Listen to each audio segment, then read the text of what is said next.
IPS की training बहुत challenging होती है with respect to other services. इस वीडियो में मैं आपको कंप्लीट एक जो जर्नी होती है आईपीएस ऑफिसर की फ्रॉम ट्रेनिंग फेज़ 1 वो मैं आपको बताऊंगा।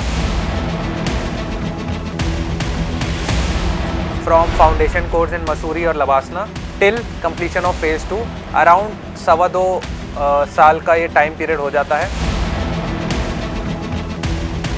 हमारा जैसे 16 किलोमीटर रन होता है जो कि कंपलसरीली आपको पास करना होता है। रूट मार्चेस होते हैं 15 किलोमीटर रूट मार्च और एक फाइनल रूट मार्च होता है 40 किलोमीटर रूट मार्च। एक बहुत चैलेंजिंग अटैचमेंट होता है हमारा जो होता है ग्रे हाउंड्स में। ग्रे हाउंड्स बेसिकली आपको एक्सपोज करेगा जंगल वॉरफेयर और जंगल टैक्टिक्स में। जब ट्रेनिंग ख़त्म होती है तो एक पासिंग आउट परेड हमारे बैच की होती है जिसमें सबसे ज़्यादा नंबर हैं वही परेड कमांडर बनता है। समाज में पावर का बड़ा रुतबा होता है। हम देखते हैं ना सोशल मीडिया पे और हर जगह पे कि बहुत बड़ी बड़ी गाड़ियां हैं, अच्छी गाड़ियां, सायरन बज रहा है, अच्छी वर्दी पहनी हुई है, बैकग्राउंड में म्यूज़िक चल रहा है। ये सारी जो चीज़ें हैं ना जिसे हम मटीरियलिस्टिक ल्यूर्स कहते हैं, ये बहुत जल्दी ख़त्म हो जाएंगी। इसके लिए आपको रिस्पॉन्सिबली काम करना पड़ेगा, उसके लिए आपको ज़्यादा मेहनत भी करनी पड़ेगी। प्लीज़ इंश्योर करिए कि किसी के भी प्रेशर में आके आप पुलिस सर्विस ऑप्ट ना करें।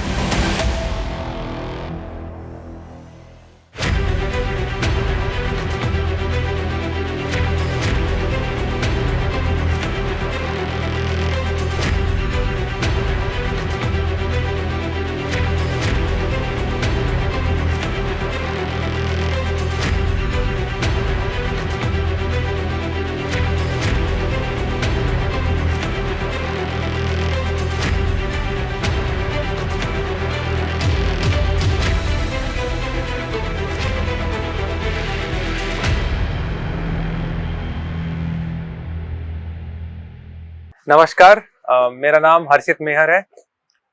मैं 2022 बैच का आईपीएस ऑफिसर हूँ। करेंटली मैं अपनी फील्ड ट्रेनिंग में हूँ छत्तीसगढ़ में। और इस वीडियो में मैं आपको कंप्लीट एक जो जर्नी होती है आईपीएस ऑफिसर की from training in phase 1 life at NPA, then district training, then again phase 2 से पूरी जो जर्नी होती है वो मैं आपको बताऊंगा, अभी तक की जर्नी। और इस वीडियो में मैं कोशिश करूंगा कि आप कुछ सीख सकें और इस सर्विस के बारे में ज़्यादा जान सकें, अच्छे से डिटेल में जान सकें। तो चलिए शुरू करते हैं। मैं बात करूं कि एकेडमी की ट्रेनिंग कैसी होती है, तो ट्रेनिंग बहुत ज़्यादा चैलेंजिंग होती है। मैं जब एकेडमी में गया तो थोड़ा ठीक ठाक फिटनेस मेरी ठीक ठाक थी, मतलब उतनी खराब भी नहीं थी, उतनी अच्छी भी नहीं थी।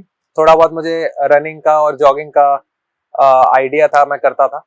बट एकेडमी में नेक्स्ट लेवल पे ट्रेनिंग स्टार्ट होती है आपकी। आप कितने भी फिट क्यों ना हो, आपको किसी ना किसी पार्ट पे आप बहुत ज्यादा चैलेंज होंगे ही होंगे। हमारे एकेडमी, हमारे साथ में बहुत सारे जिमर्स आए थे, अच्छी अच्छी बॉडी थी, काफी फिट थे, मतलब मैराथन्स रन करा है उन्होंने, ऐसे लोग थे। पर उन्हें भी चैलेंज काफी ज्यादा मिला, क्योंकि कई बार होता है ना, हम दौड़ने में अच्छे हैं बट हमारी एंड्योरेंस उतनी अच्छी नहीं है, हमारी बॉडी अच्छी नहीं है या बाइसेप्स नहीं है, बहुत सारी चीजें होती है। तो ओवरऑल जो हर चीज में फोकस किया जाता है एकेडमी में, वो इस वजह से एकेडमी की ट्रेनिंग, स्पेशली फिजिकल ट्रेनिंग जो है, वो बहुत ज्यादा चैलेंजिंग हो जाती है। और ऐसा ही नहीं है कि आपको सिर्फ दौड़ना है। अब आपको दौड़ना है तो PT1 में आपको पेरीफेरी रन भी होगी, आपकी क्रॉस कंट्री रन भी होगी। बट पॉइंट इज कि आपको एग्जाम भी क्लियर करना है। इसमें क्या होता है कि हमारा जैसे 16 किलोमीटर रन होता है जो कि कंपलसरीली आपको पास करना होता है, इनफैक्ट उसके मार्क्स भी होते हैं। तो this is one of the toughest part in the training for me at least. बहुत सारे लोगों के लिए होता है 16 किलोमीटर दौड़ना और उसकी एक टाइम लिमिट होती है, उसके अंदर आपको करना होता है फुल मार्क्स के लिए। उसके बाद फिर हर 2-2 मिनट में मार्क्स रिड्यूस होते जाते हैं। इसके अलावा हमारे एक रूट मार्चेस होते हैं। एक रूट मार्च होता है हमारा 15 किलोमीटर रूट मार्च और एक फाइनल रूट मार्च होता है 40 किलोमीटर रूट मार्च। तो 40 किलोमीटर रूट मार्च जो है वो again one of the toughest part है ट्रेनिंग का, जिसमें कि आपको पूरा एक पिट्ठू लेके बैग होगा, उसमें आपके बूट्स वगैरह होंगे, आपके सैंड बैग होगा, वाटर बॉटल होगा, वो सारी चीजें आपको लेके, साथ में एक राइफल लेके इंसास राइफल लेके आपको जाना होता है और 40 किलोमीटर आपको वॉक करना होता है। उसकी भी टाइम लिमिट होती है, उसको भी आप फॉर एवर नहीं ले सकते। वो भी अराउंड 7 घंटे या कुछ होता है, I am not able to recall, but उतने में आपको करना होता है।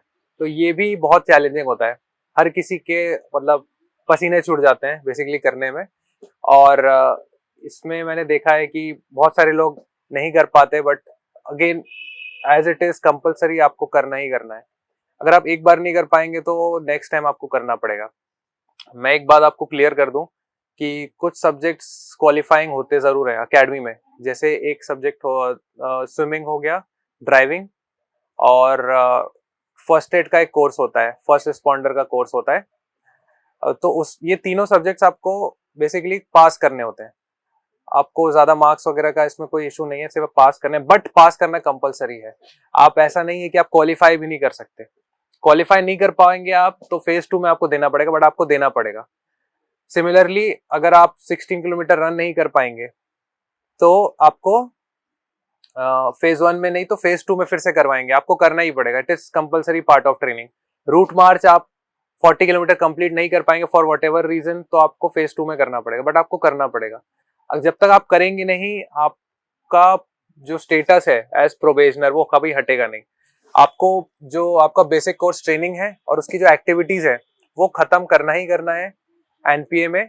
उसके बाद ही आपको फर्दर प्रमोशंस और आपके जो प्रोबेशनल स्टेटस होता है, और अगर से अलग से एक प्रेसिडेंट से एक लेटर आता है that you are now permanent in the service, वो नहीं आएगा। मैं आपको एक चीज बताना चाहता हूँ अकेडमी में अटैचमेंट्स के बारे में। अटैचमेंट्स अकेडमी का बहुत इंपॉर्टेंट पार्ट है। हमारे जो बहुत मेजर अटैचमेंट्स होते हैं वो होते हैं CSWT इंदौर में, जहाँ पे हमें वेपन्स ट्रेनिंग दी जाती है। ITBP में, जिसमें हम मसूरी जाते हैं। आर्मी अटैचमेंट, जिसमें हम कश्मीर जम्मू जाते हैं।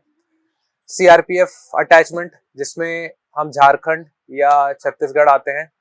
इलेक्शन अटैचमेंट, जहाँ पे भी इलेक्शंस हो रहा हो वहाँ पे हमें भेजा जाता है फॉर एक्सपोजर। इसके अलावा हमारा दिल्ली अटैचमेंट होता है, जिसमें हमारे कॉलॉन्स होते हैं with the honourable president of India, prime minister of India, union home minister, और जो वेरियस विंग्स होती हैं पुलिस की या पुलिस एजेंसीज की, जैसे कि CBI, NIA, इन सब जगह हमें लेके जाया जाता है। तो हमारा ग्रेहाउंड्स भी एक इम्पॉर्टेंट अटैचमेंट होता है हमारा। तो ये सारे जो अटैचमेंट्स है ये कंप्लीट करना कंपलसरी है, और आप अभी नहीं करेंगे तो बाद में करेंगे, बाद में नहीं करेंगे तो उसके नेक्स्ट बैच के साथ करेंगे, बट आपको करना ही पड़ेगा। और बार बार आपको अकेडमी बुलाएगी, आपको खत्म करना पड़ेगा, भले वो कितना भी आपको लगे कि सिर्फ 2 दिन का है, 3 दिन का है या 1 महीने का है, वो आपको करना पड़ेगा। एक बहुत चैलेंजिंग और अटैचमेंट होता है हमारा, जो होता है ग्रेहाउंड्स में। ग्रेहाउंड्स बेसिकली आपको एक्सपोज करेगा जंगल वॉरफेयर और जंगल टैक्टिक्स में।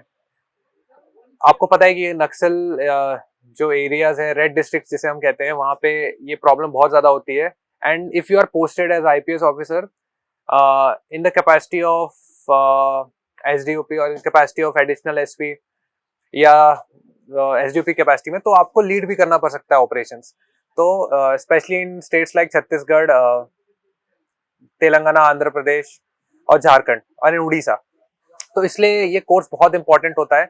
इसमें आपको वेरियस डिसिप्लिन सिखाए जाते हैं जंगल वॉरफेयर के, कैसे आपको आपके आर्म्स को लेके चलना है, एम्युनिशंस लेके चलना है, कैसे आपको टीम वर्क करना है, कैसे आपको बिना आवाज की, हल्ला किए, बिना डिस्टर्बेंस के रहना है, कैसे आपको without light, pitch dark paths of jungle में चलना है, नेविगेट करना है, कैसे आपको खाना बनाना है, आपको सारी चीजें खुद करनी पड़ेंगी।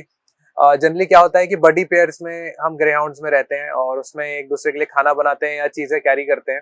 कैसे आपको ओपनली ही आपको डेफिकेट भी करना है, आपको कोई बाथरूम नहीं मिलेंगे, ठीक है, आपको सब वहीं पे करना होता है। तो ये सारी चीजें बहुत इजी नहीं होती हर किसी के लिए। और ये ग्रेहाउंड्स का अटैचमेंट हमारा अराउंड 1 वीक हुआ था, जहाँ पे अराउंड 5 डेज हम लोग प्रॉपर 4 to 5 डेज हम लोग प्रॉपर जंगल में ही रुके थे। तो उस टाइम ये सब करते हुए आपको आपके ऑपरेशंस करने हैं और आपको कोई भी गलती नहीं करनी है। आप ये सब सीखते हैं कि कैसे आपके ट्रूप्स जो ऑपरेशंस लीड करते हैं जंगल में, what difficulties they face, what is their mindset, do they have enough time and resources at their disposal to conduct a successful operation and get you some results. ये समझने के लिए आपको greyhounds attachment बहुत ज़्यादा हेल्पफुल होगा। हम लोग ने बहुत ज़्यादा ग्रेहाउंड्स अटैचमेंट चैलेंजिंग भी पाया और एंजॉय भी किया। स्टार्टिंग में चैलेंजिंग लगा बट बाद में आप एंजॉय करने लगते हैं, क्योंकि वो ग्रुप ऐसा होता है और वो कंडीशंस इतनी यूनिक होती हैं कि वो आपको दोबारा नहीं मिलेंगी। ये समझते हुए अगर आप उन चीज़ों को करेंगे तो आप बहुत कुछ सीखेंगे। एक चीज़ मैं बताना चाहता हूँ कि वेपन हैंडलिंग बहुत इंपॉर्टेंट है और वेपन डिसिप्लिन बहुत इंपॉर्टेंट है। हमारे बैच में एक इंसिडेंट हो गया था जहाँ पे एक हमारी बैचमेट है, उसको गलती से मिस फायर हो गया था। उसने शायद सेफ्टी में नहीं रखा होगा तो मिस फायर हो गया। तो ऐसी चीज़ें नहीं करना है आपको बहुत केयरफुल रहना है कि आपकी लाइफ, दूसरों की लाइफ आपके हाथ में होती है। तो प्लीज़ वेपन हैंडलिंग बहुत अच्छे से करें।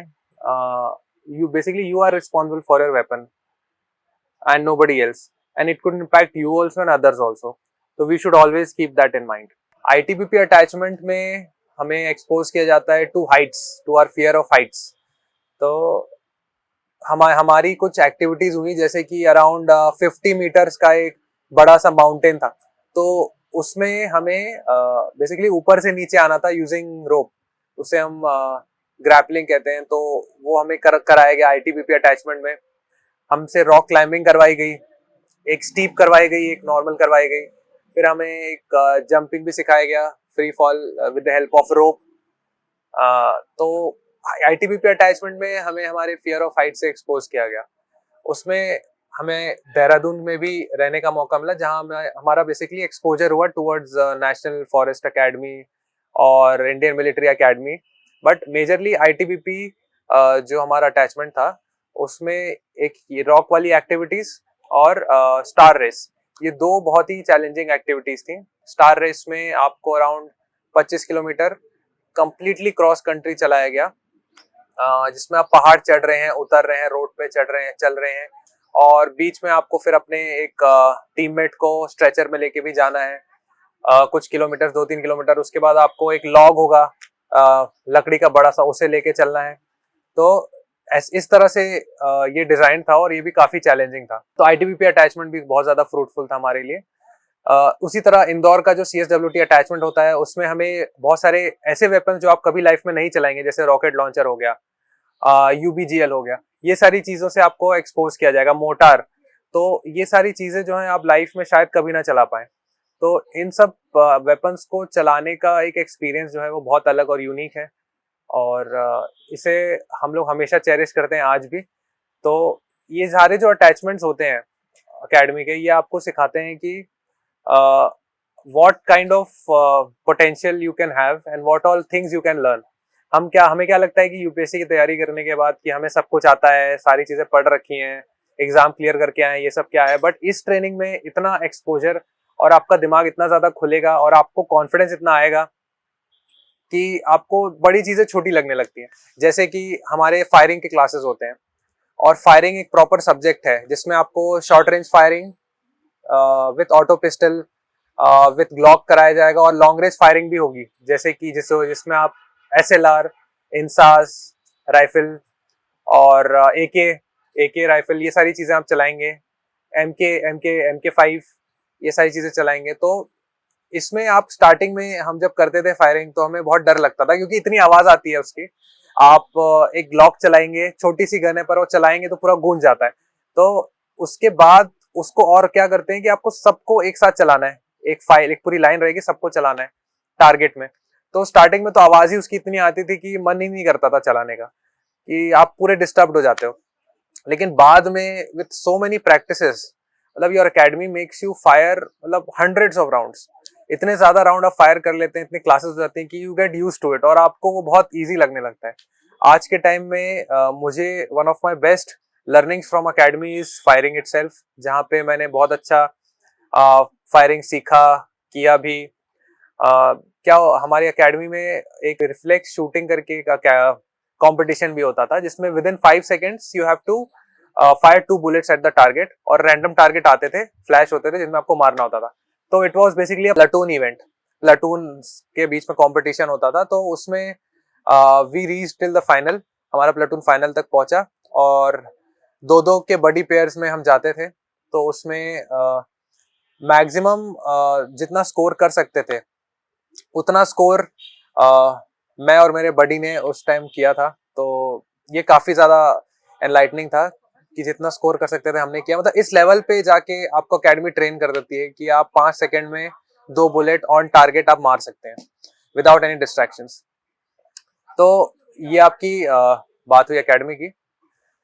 ड्रेस कोड के बारे में मैं आपको बताना चाहता हूँ कि ड्रेस कोड जो फॉलो होता है एकेडमी में, क्लासेस में आप वर्किंग यूनिफॉर्म में आएंगे।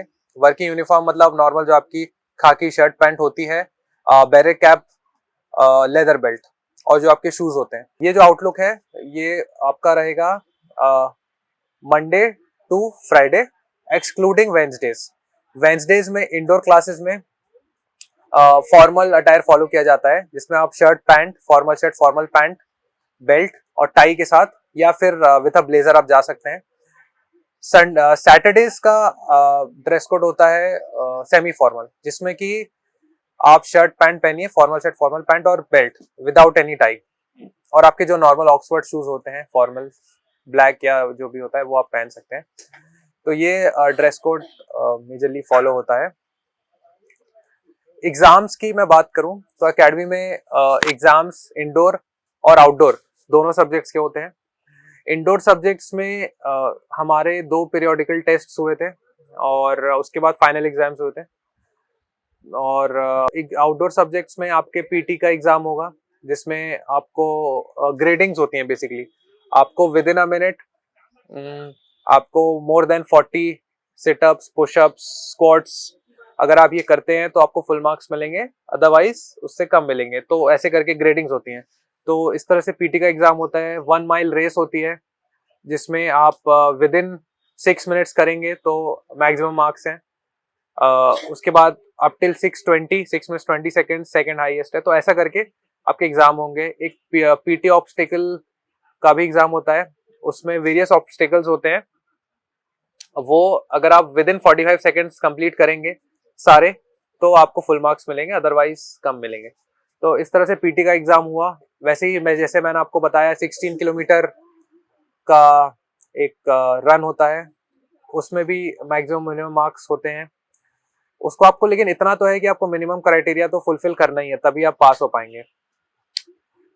इसके अलावा जो जितने भी सब्जेक्ट्स मैंने बताया, जैसे टैक्टिक्स हो गए, उसके मॉड्यूल्स जो होते हैं, मैप रीडिंग की क्लासेस होती है हमारी टैक सब्जेक्ट में, तो उसमें उसके भी आपको सारे एग्जाम्स क्लियर करने होंगे। एक फोकस एकेडमी का रहता है कि आप सारे सब्जेक्ट्स में पास हो, probably not to top the subjects. Academy does not want you to top the subjects, but they want you to pass everything and with flying colors. हमारा जो 70% टाइम जाएगा एकेडमी में, वो जाता है आउटडोर एक्टिविटीज करने में, पीटी करने में, ड्रिल करने में। ड्रिल के भी एग्जाम्स होते हैं बाय द वे, वो भी आपको पास करने होंगे।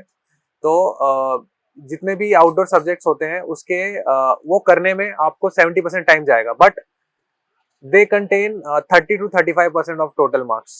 और वहीं मैं बात करूं इंडोर सब्जेक्ट्स की, तो इंडोर के जो सब्जेक्ट्स हैं वहां पे आप हार्डली 30 to 35% टाइम देंगे, but they carry around 70% of the weightage of total marks. तो ये थोड़ा सा आपको देखना होगा कि आप इंडोर सब्जेक्ट्स को बिल्कुल ही छोड़ ना दें या मिस ना कर जाएं, क्योंकि हम क्या होता है कि कई बार गेम्स में और आउटडोर थिंग्स में इतने ज्यादा इन्वॉल्व होते हैं, हम इंडोर सब्जेक्ट्स को ध्यान नहीं दे पाते, और उसके कारण हमारे मार्क्स कई बार कम हो जाते हैं। तो इतना हमें ध्यान रखना है कि ज्यादा तो नहीं, बट थोड़ा सा बेसिक, थोड़ा सा ध्यान अगर हम अपनी क्लासेस में देंगे जैसे जैसे होती हैं वो, और उसके थोड़े बहुत नोट्स बना लें तो, और थोड़ा बहुत रिवाइज करेंगे तो इंडोर सब्जेक्ट्स आप इजीली पास कर सकते हैं। But not to completely ignore them और not to completely master them या फुल मार्क्स लाने, वो आपके ऊपर है। बट हाँ, ये जो है कि जो लास्ट में परेड कमांडर जो बनता है, आपको जैसे पता है कि जब ट्रेनिंग खत्म होती है तो एक पासिंग आउट परेड हमारे बैच की होती है, जो फेज 1 के एंड में होती है। हमारी 20 सितंबर 2024 को हुई थी। तो उसमें जो परेड कमांडर होता है वो मैक्सिमम मार्क्स स्कोर करने वाला ओटी होता है। मतलब उसके इंडोर आउटडोर सारे सब्जेक्ट्स मिला के जिसमें सबसे ज्यादा नंबर हैं वही परेड कमांडर बनता है। उसके बाद सब्सिक्वेंटली जो सेकंड, थर्ड, फोर्थ, फाइव ऐसे करके जो टॉप के मार्कर्स होते हैं, स्कोरर्स होते हैं, वो सारे प्लाटून कमांडर्स अपॉइंट होते हैं। तो ये आप ध्यान रखें कि अगर आपको अपने पीओपी में अगर आप चाहते हैं कि आप प्लाटून लीड करें या फिर परेड लीड करें तो आप फिर आपको मार्क्स अच्छे लाने पड़ेंगे, स्पेशली इंडोर सब्जेक्ट्स में।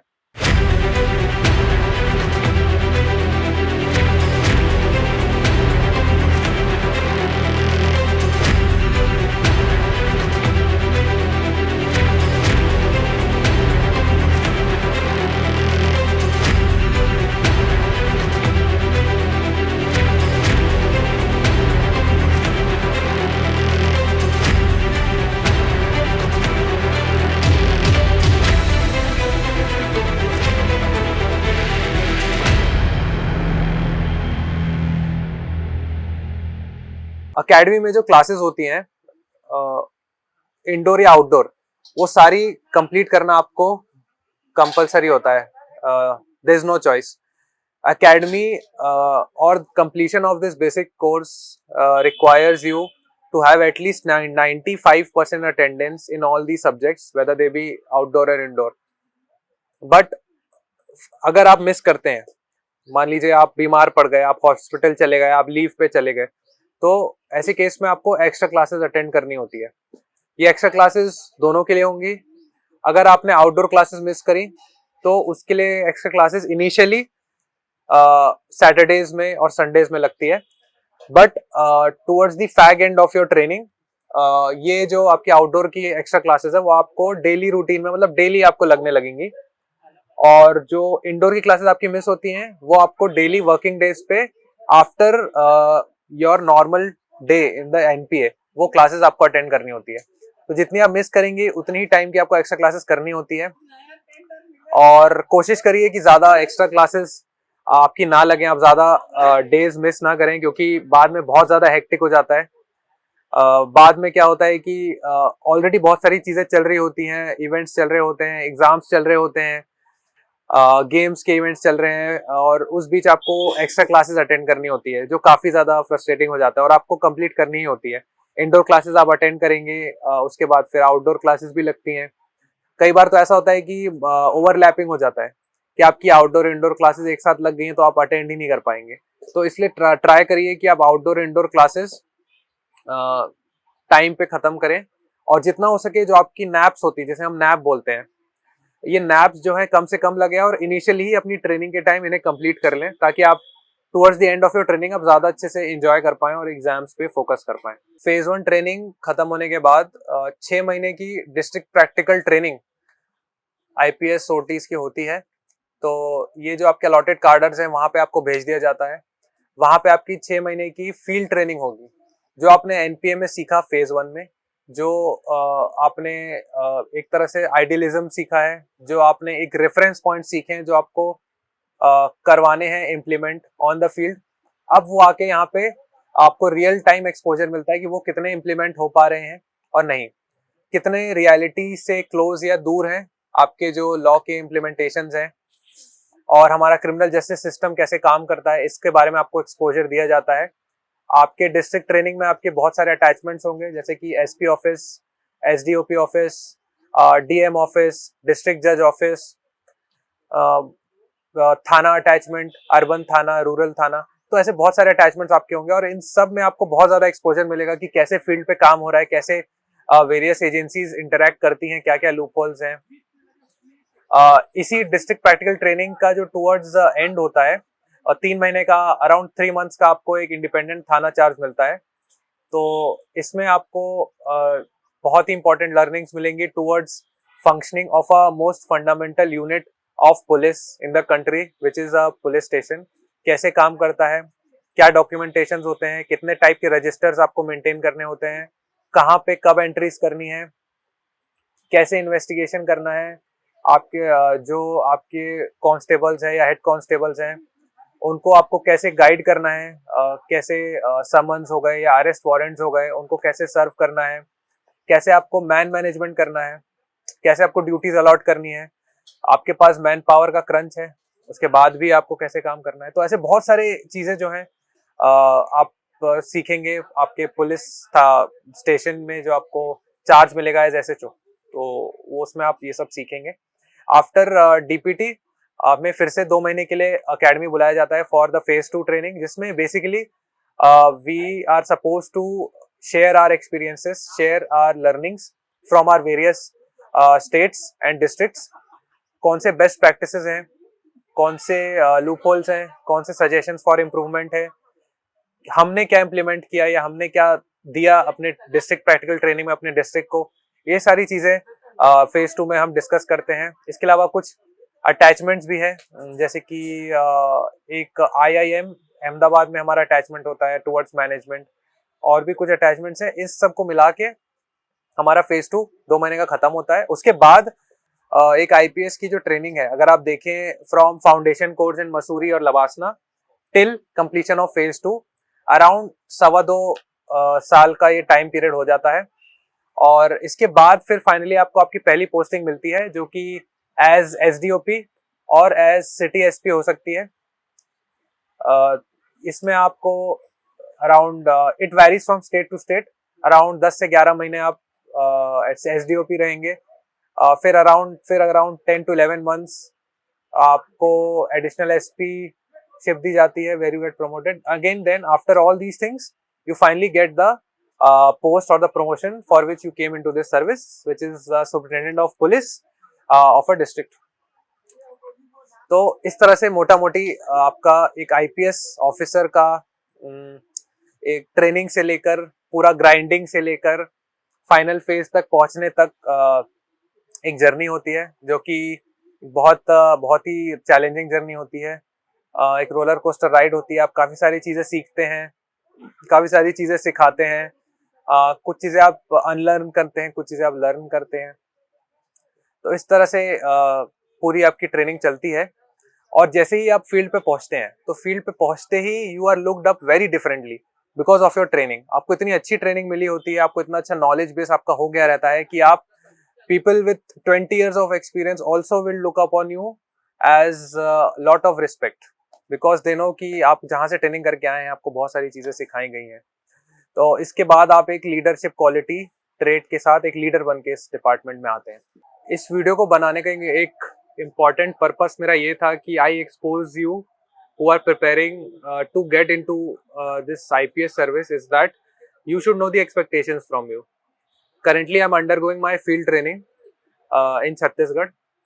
So, जितना मैंने अभी तक सीखा है वो ये है कि training is definitely challenging. IPS की ट्रेनिंग बहुत चैलेंजिंग होती है with respect to other services, but at the same time जब आप फील्ड पे आएंगे तो फील्ड के challenges all together next level होते हैं। ट्रेनिंग में फिर भी आपको सर्टेनिटी होती है कि आपको क्या शेड्यूल है, कितने से कितने टाइम तक आपको एंगेज रहना है, उसके बाद आप फ्री हैं। फील्ड में ऐसा कुछ नहीं होता। फील्ड में every day, every hour, every minute of your time could be your working time. So आपको ये माइंडसेट हटाना पड़ेगा कि 9 to 5 जॉब वाला तो बिल्कुल होता ही नहीं है। इसमें ना कोई संडेज होते हैं, ना कोई सैटरडेज होते हैं। Every day is working day. आपको हर बार हर टाइम पे अलर्ट रहना होता है। कोई भी चैलेंज आ सकता है फील्ड पे, कभी कोई बंदोबस्त ड्यूटी आ सकती है, कोई VIP विजिट आ सकता है, कोई लॉ एंड ऑर्डर प्रॉब्लम आ सकती है, कोई यूनियन प्रोटेस्ट कर सकता है, या फिर आपका जो नॉर्मल पुलिसिंग है, आपका डिपार्टमेंटल मीटिंग्स हैं, SP मीटिंग्स होती हैं, IG लेवल पे मीटिंग्स होती हैं, आपका जो पुलिस हेडक्वार्टर होता है उस लेवल पे मीटिंग होती है। इसके अलावा इंटर डिपार्टमेंटल मीटिंग्स होती हैं, TL मीटिंग होती है which is headed by collector. इसके अलावा जो आपकी क्रिमिनल जस्टिस सिस्टम है उसमें आप इन्वेस्टिगेशन कर रहे हैं, आप चार्जशीट आप पेश कर रहे हैं, आप इन्वेस्टिगेट कर रहे हैं, FIRs रजिस्टर कर रहे हैं, कंप्लेंट रजिस्टर कर रहे हैं, काउंसलिंग कर रहे हैं, और जब रात होती है तो आप नाइट पेट्रोलिंग भी कर रहे हैं। ठीक है, तो इस वजह से आप कंप्लीटली एंगेज होते हैं जितने भी दिन है उसमें, स्पेशली ऑन फेस्टिवल्स पे पुलिस का काम बहुत ज्यादा इंपॉर्टेंट होता है। जैसे मैं अपने डिस्ट्रिक्ट में था तो वहाँ पे 25 दिसंबर को जनरली हम पहले छुट्टी मनाया करते थे, तो वहाँ पे पूरी रात हम लोग खड़े हुए थे चर्चेस के बाहर, जस्ट टू सी कि कोई इशू ना हो सेलिब्रेशंस में, क्रिसमस सेलिब्रेशंस में, और कोई रिलीजियस फ्रिक्शन डेवलप ना हो। तो पूरी रात हम लोग खड़े रहे थे जस्ट टू एंश्योर कि सब चीज ठीक हो, और फ्लैग मार्चेस निकाले गए थे उसके पहले टू एंश्योर कि पीसफुली टाइम अच्छे से कट जाए। तो फील्ड पे मैं ये बताना चाहता हूँ कि if you are opting for IPS, you have to keep this thing in mind कि you will be engaged 24/7. I'm not saying कि every day you will be working 24/7 कि रात को कभी भी कॉल आ जाएगा, ऐसा नहीं है, but it could come. So always keep that in mind and don't put much stress on yourself कि यार पूरा टाइम काम करना पड़ रहा है, क्योंकि आपको काम करना पड़ेगा। आपको समझना पड़ेगा कि पुलिस का काम बहुत इंपॉर्टेंट होता है। अगर पुलिस जिस दिन रेस्ट पे चली जाए उस दिन पूरा केओस हो सकता है आपके एरिया में, ठीक है। तो ताकि आपके सिटीजन्स, आपके नागरिक आराम से सो पाएं, अपना काम कर पाएं पीसफुली, उसके लिए पुलिस को अलर्ट होके काम करना पड़ता है। This is the demand of the job. तो जनरली हम देखते हैं ना सोशल मीडिया पे और हर जगह पे कि बहुत बड़ी बड़ी गाड़ियां हैं, अच्छी गाड़ियां, सायरन बज रहा है ना, बढ़िया बजाते हुए निकल रहे हैं, अच्छी वर्दी पहनी हुई है, बैकग्राउंड में म्यूजिक चल रहा है। ये सब अच्छी बात है, बट इसके बाद भी मेजर रिस्पॉन्सिबिलिटी जो है काम की, वो आपको समझना बहुत जरूरी है। और ये सारी जो चीजें है ना, जिसे मटीरियलिस्टिक ल्यूर्स कहते हैं, ये बहुत जल्दी खत्म हो जाएगी। आपको पता भी नहीं चलेगा कब खत्म हो गई, और आपका माइंड एंगेज हो चुका है दूसरे कामों में। आपको तुरंत लगने लगता है कि अब इसके बाद ये, इसके बाद ये, इसके बाद ये करना है। शेड्यूल क्या है, कैसे चीजों को मैनेज करना है, कैसे लाइन अप करना है, कैसे लाइजनिंग करनी है, इन सब चीजों पे आपका दिमाग ज्यादा घूमेगा। तो आईपीएस जॉब में आपको पहले यही ध्यान रखना है कि it's a demanding job, it's a uniform service, discipline and conduct and outlook is most important. आपको इसी चीज पे प्राइमा फेसाई जज किया जाएगा जब आप अपने डिस्ट्रिक्ट्स में जाएंगे कि आपका आउटलुक कैसा है, आपका कंडक्ट कैसा है, आप कैसे लोगों से बात करते हैं, आपको कितना नॉलेज है, ये सब चीजें आपको जज करी जाएंगी। तो इसलिए आपको ध्यान में रखना है कि बाल हमेशा छोटे होने चाहिए, आप वेल ड्रेस्ड होने चाहिए, ड्रेस आपकी प्रॉपर होनी चाहिए, शूज पॉलिश्ड होने चाहिए। ये सारी चीजें ना सिर्फ कॉन्फिडेंस बिल्ड करती हैं आप में as a person, but in your people also as a leader. They only respect you when you are on time, they'll only respect you when you are well dressed, they'll only respect you when you know better or you know as good as them, तभी वो आपको respect करेंगे, वरना आपको respect नहीं मिलेगी, और आप लीड नहीं कर पाएंगे चीजों को। फिर आपके पीठ पीछे वो बातें करेंगे कि यार देखो ये तो ऐसा है, ये तो वैसा, ऐसी चीजें बोलता है, खुद लेट आता है, खुद इसके पास को कुछ पता नहीं होता, वो सारी चीजें। तो आपको ये पता होना चाहिए। फ्रीक्वेंट पोस्टिंग्स जो होती हैं वो तो होती हैं, आपको पता ही होगा। फैमिली पे भी इम्पैक्ट पड़ेगा, फैमिली पे इम्पैक्ट पड़ता ही है, उस चीजें मैनेज करी जा सकती है, but it's a transferable job. और रिलेटिवली पुलिस में since it's a very influential position, आपके ट्रांसफर ज्यादा फ्रिक्वेंटली हो सकते हैं, तो आपको ये चीज ध्यान में रखनी है। इसके अलावा प्लीज इंश्योर करिए कि किसी के भी प्रेशर में आके आप पुलिस सर्विस ऑप्ट ना करें, क्योंकि जनरली क्या होता है, समाज में पावर का बड़ा रुतबा होता है कि यार पावर चाहिए, अथॉरिटी चाहिए। वो बात सही है, पावर और अथॉरिटी है आपके पास, और ये बात सच है कि बहुत ज्यादा पावर पुलिस को दी गई है। When you prevent somebody of their basic fundamental rights और देयर फ्रीडम ऑफ मूवमेंट और ऑफ स्पीच और ऑफ एक्सप्रेशन, तो उसके लिए आपको बहुत रिस्पॉन्सिबिलिटीज एंड्योर करनी पड़ेंगी।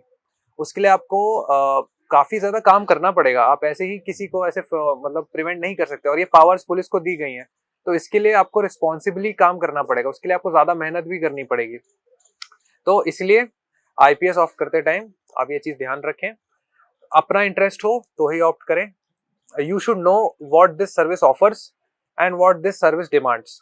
दोनों चीजों को ध्यान में रखकर आप आईपीएस सर्विस ऑप्ट करें, वरना आप कोई भी सर्विस ऑप्ट कर सकते हैं। सारी सर्विस अच्छी हैं। If you are coming from UPSC exam, every service is a good service. Comparisons पे मत जाइए कि ये सर्विस में ये अच्छा है, इसमें प्रमोशन अच्छा है, इसमें पैसे अच्छे, ऐसा कुछ नहीं है। सारी सर्विस अपने अपने लेवल पे बहुत अच्छी है।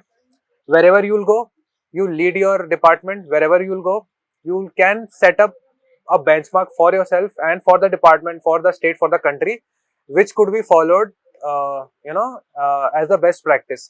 तो ऐसा कुछ नहीं है, अपॉर्चुनिटीज आपके पास बहुत होंगी, बस ये है कि आप ध्यान में रखिए कि इंटरेस्ट के हिसाब से काम करना है। तो इस वीडियो पे मैंने बहुत डिटेल में बात करी है इस अपनी सर्विस और ट्रेनिंग के बारे में, जो भी मैंने सीखा उसके बारे में। मैं धन्यवाद देता हूँ डीकेटी का, जिसने मुझे मौका दिया आप लोगों से ये चीज़ें शेयर करने के लिए। अगर किसी को कोई डाउट हो या कुछ चीज़ें पूछनी हो तो मैं अपना ईमेल आईडी नीचे डिस्क्रिप्शन में छोड़ दूंगा, आप उसमें मुझे कांटेक्ट कर सकते हैं। Thank you for coming here, thank you.